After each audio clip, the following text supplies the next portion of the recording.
Pintucks are a way to create texture in otherwise smooth machine knitting.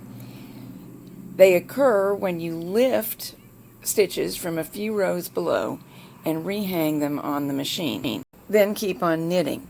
I've been using them lately in some designs, so I thought I would give you some pointers here. This is part of my Flip Your Wig hat series, but there are many more ways to use pintucks, such as cardigan bands, pillow closures, and so on. The impression of hair is going to be created with these large pintucks. So every so often, we'll knit a couple rows of really similar yarn, but different enough to spot. Here I'm using two that are almost the same color, but one is mohair-like and one is smooth acrylic. So this is what I will hang to make the pintuck. You're watching me knit the prototype, which was using the mohair-like yarn for the main color and the smooth yarn for the other color.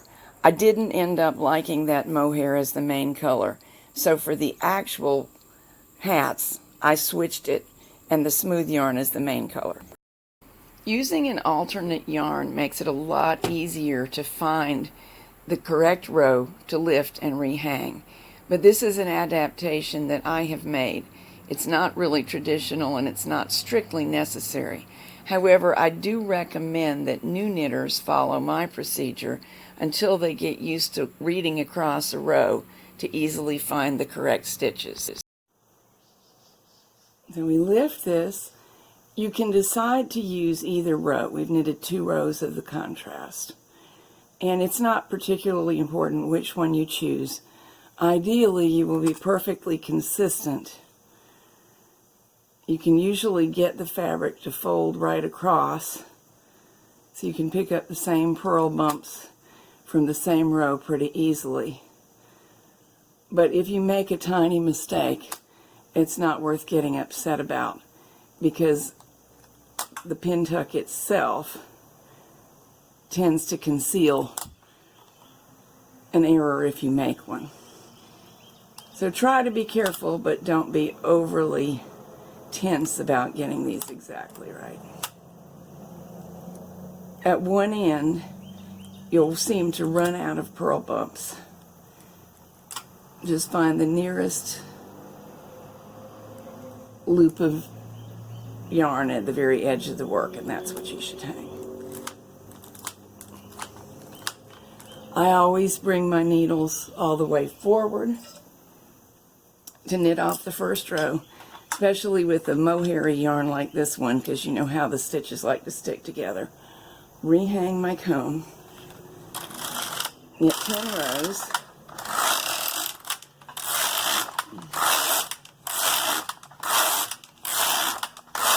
it could actually be any number of rows. This particular pattern is 10. Now I'm ready to knit 2 rows of contrasting yarn. As we've discussed, the contrast is very slight. So let's thread it in. 1, 2. I go ahead and cut the yarn, and I will tie off these tails and weave them in later. Now 10 more rows. This is the space between the pintuck that we just knitted. Now we'll knit the rows for the pintuck. 1, 2.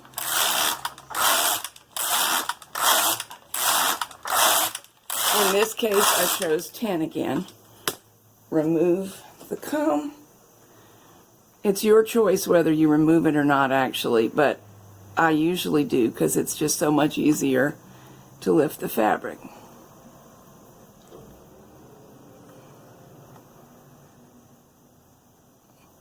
Find the contrasting loops and hang across.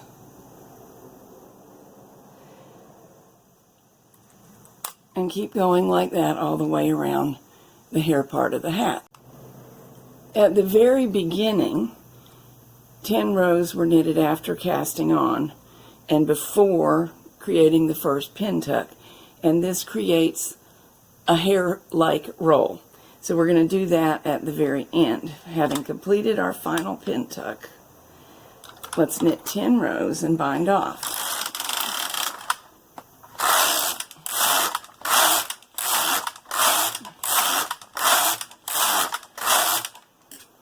I'll bind this off and we'll have a look. Now here's what this piece for the hair hat looks like when it comes off of the machine. And one edge is quite smooth, and we want this to end up being the lower edge of the hat. All of the yarn tails are on the other edge, and this is the one that we will hang and then weave in the tails, of course, in order to knit on up to the skull part of the hat.